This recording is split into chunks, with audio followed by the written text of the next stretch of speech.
Nice to see you, and I'm really glad that you accepted this talk request from our side. First of all, congrats on this big thing on Sunday, your second place in the World Cup. That was really something amazing. Hi first, and yeah, thank you very much. Yes, it was time for me. Like I said often after Sunday, I think it was really time that I finally achieved my first winter podium, and how it happened was also really cool, like a hill record. Maybe not the best landing, but I'm still not a landing cat. How should we say it? But I'm really happy with this second place. It was a really long way for you to get there on the top and to be on the World Cup podium. So what happened exactly this weekend? Like, what was the change in your jumping? I mean, for me personally, it wasn't a big surprise because you were really good already this summer, and you just proved that you can be number 2 or even number 1. So, but what about your winter jumping? Did you change anything particular before this weekend? I knew that my form is good. I started really good in Kusamo. I had a good competition in Lillehammer, and also the Saturday competition in Klingenthal was really good for myself. And I think sometimes it's just the small self-confidence booster that makes the big difference. After Saturday, I knew as well what I can do better in my jumps. Where are the points that I can improve for Sunday? And I think I finally went for it in the second round on Sunday, where all these points came together, and yeah, then I saw it flies really good, and it is enough to be on the podium. But I think it's not such a big change that I made. I just tried to improve from summer to the winter, take the drive from the good start in the winter to the new hill, and perform again and improve in the performance from day to day. Yeah, as we all know, it's not only you and your great performance, of course it is, but there are many people who stand behind you, like the whole team. And since last summer, you have a new coach. Can you share with us what Runie Veltie brought to your team? Like, what influenced your ski jumping? I don't know, the atmosphere in Swiss team. What's the difference? Yeah, I think he brought a really clear mind what he thinks about how ski jumping should work. And for me personally, it was an additional step to the thinking before, where with Ronnie we had a good basic or German ski jump thinking, let's say it like this. And with Runie, he came more with an idea to have the focus more on after the takeoff, like in the flying part. And these two things worked out for me really good, that it connected and made me perform much higher, much more stable. And in the end, it's like both together, the mix from the technique before and now with the improvement in flying, made the technique much more efficient. And he, as a personal, as a coach, he's really calm. He has a really calm personality. I joked once after the summer season with him that he didn't coach me so much or didn't give so much inputs. And his answer was really short. I just asked the right questions. Yeah, that's true. He came in and asked the right questions for me, and somehow I found the answer. And it's mostly much better when you find the answer yourself, because in the end, when you jump, you're on your own. You have to make it. Even the best coach cannot jump for you. So it's a little bit that what brought me to this point where I'm now. Yeah, one question also about, it's not about your past, but just asking about the facts, because you're, let's say, quite old as an athlete. I am old, yes. We had this discussion privately, and I said that no, that's not the age that we call being old, but yeah, what people in general think about athletes, it's like being for sure under 30 to be able to gain this biggest success. And to you, it seems that it comes already after turning 30, even 32. The same was like even recently with Pius Paschke. Do you think it's like a current situation in ski jumping that young athletes don't have such an advantage, that right now we are in a point where experience has the crucial role in this sport? Or how does it work? I mean, Pius and me, we are two examples of 60, 70 jumpers, and most other examples are younger jumpers, or like Kraft, who performed since years on this level. I just can talk for myself. I think I needed this time to find to myself, to maybe feel what I do much better, or I needed much longer than maybe other persons who had maybe more the talent to feel what they are doing, to get faster improvements, where I had to fight a bit longer to get closer to the top. And in general, I don't think that age makes a difference. It's just how fast you can adapt. And in the last year, I got a lot of experience. I learned how to adapt fast to changing rules, to changing technique. And now it's the time where my technique works really good, and which I can jump like I used to, and the results are good.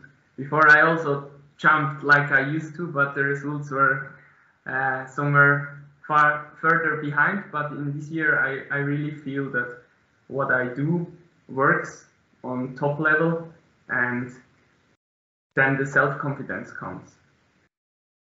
You just said that in your opinion the age doesn't matter, and you have a great proof in your team, Simon Ammann. Is he an inspiration for you? I guess he is, but if he's an inspiration, like to continue your career for even many years longer.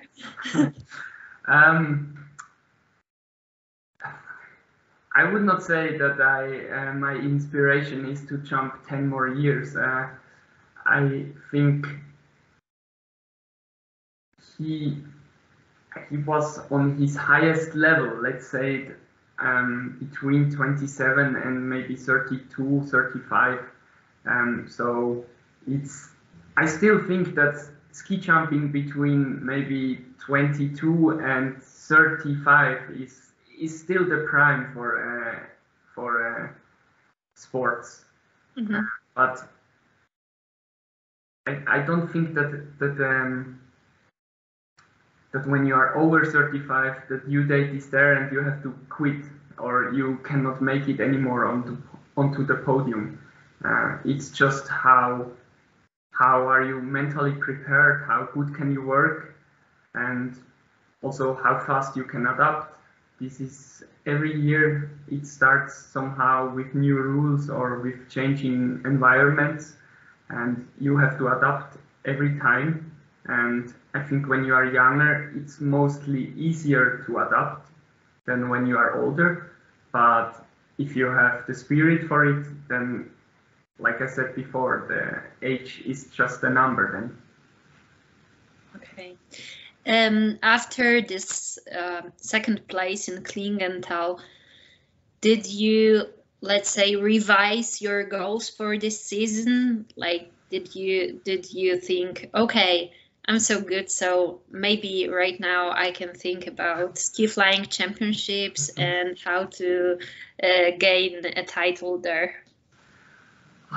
Yeah, you know, the goals go up faster than someone wants to think about it, or like, I know that inside the goals go up, but I'm also seeing that there are a lot of other good jumpers, and in Klingenthal I really had to show my best jumps, and in the end, yeah, you can dream about it, you can have it as a goal, but the most important is how you can deliver on these two jumps on the day X. And I think when I can keep up these good results over the next competitions till the ski flying world championship,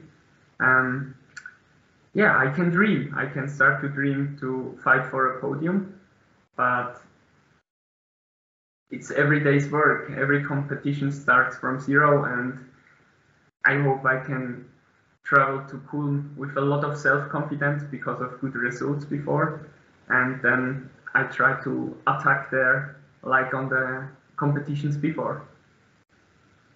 Yes, competitions before, and you set a really great timing for your podium, because it's like right after, before competitions in Engelberg, in Switzerland.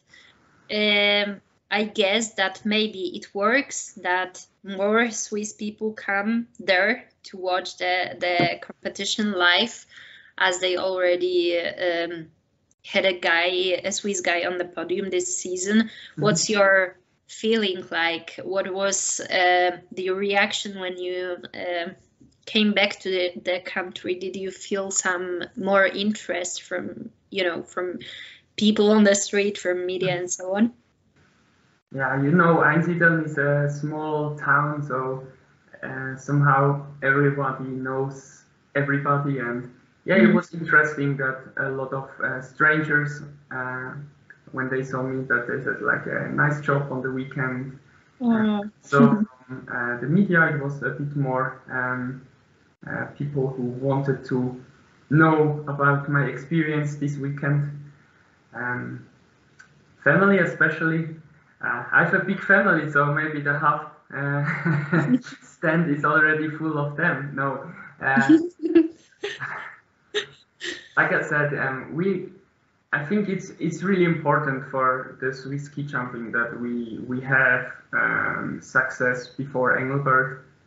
It's a nice competition there. I grew up close to Engelberg, or in the region, in the closer area, and I think it's always better when the home team performs good. And I think it's not only me this time. I mean, on Sunday we had 4 people on the start, 4 people in second round. So there are 3 other guys, or in Engelberg even 5 other guys that people can cheer on. And I'm really looking forward to this.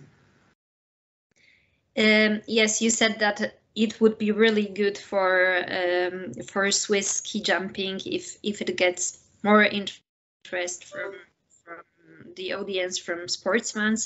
And what's the current situation right now? Because media is mainly focused on big federations, like maybe not big federations itself, because Swiss Federation is also famous, for example, from alpine skiing.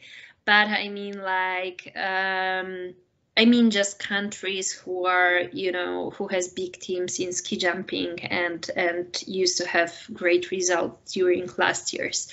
So from such teams like Poland, Austria, also Germany or Slovenia, we are updated, and we have a lot of information on what's going on the other levels, not only the national team. So maybe you can briefly say how it works in Switzerland, if there are any programs for youngsters, any scholarships making kids being interested in this sports.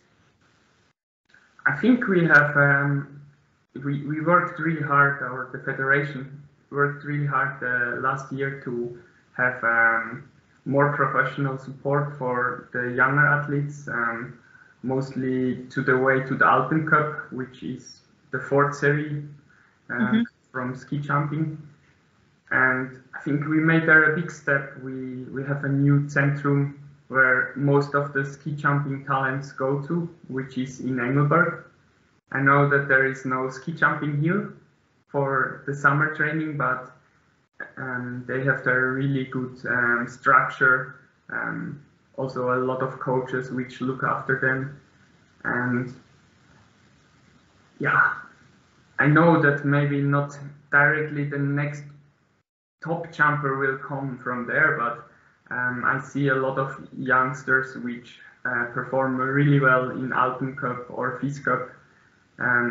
We had also this summer 2 new guys in our team on the Summer Grand Prix, which showed that maybe with a bit lower level in Summer Grand Prix, but they showed that they can fight for points, and that's a good sign, I think. And there are also big ambitions for the junior championship, that they have a really strong team. If all 4 are in good shape on this day, they can fight against the big nations, and that will not be so easy for them to beat the Swiss youngsters. I hope so, that it's going to be like this. Yeah. Okay, now a tricky question, not strictly on ski jumping. So, are there any questions from the journalists that you don't like, or do you have any types of questions that shouldn't be asked by journalists? Just to give us feedback.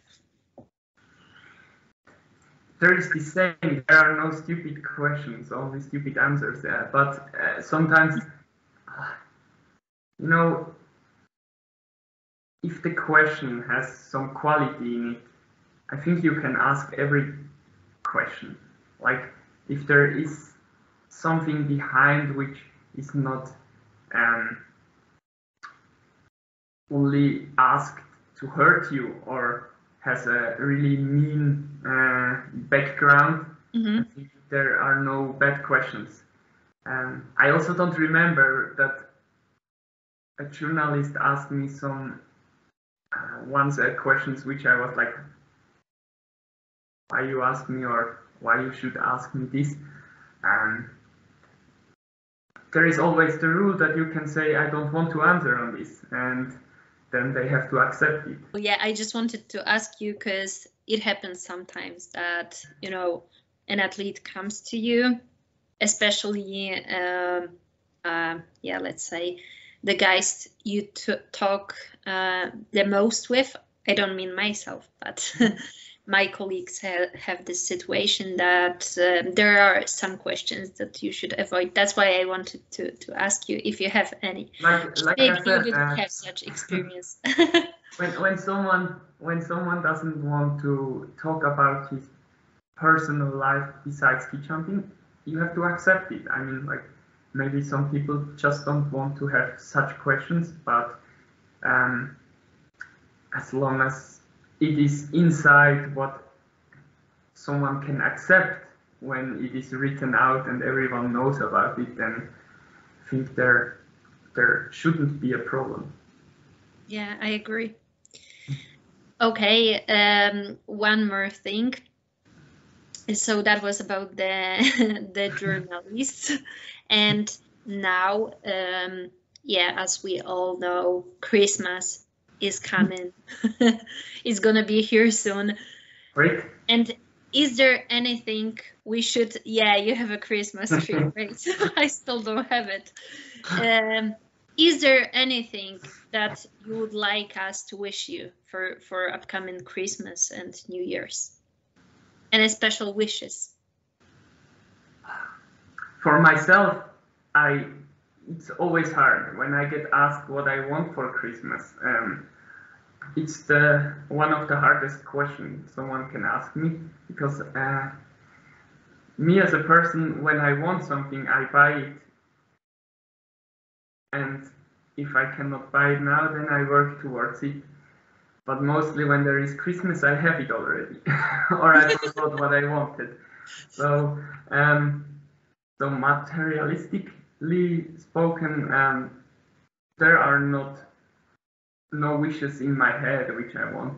I think the most basic thing is that I get good through Christmas and stay healthy and have a good start in the forehill, and maybe that I have to go early to bed on New Year because I fight for podiums a day after. Yeah, that's true. That's maybe so a lot of motivation to stay in bed instead of celebrating New Year's. Okay, then we wish all of this to you. I'm pretty sure it will come true. All the best, and keep your good shape till Engelberg and for the whole season. Thank you very much. Thank you. Bye. Bye.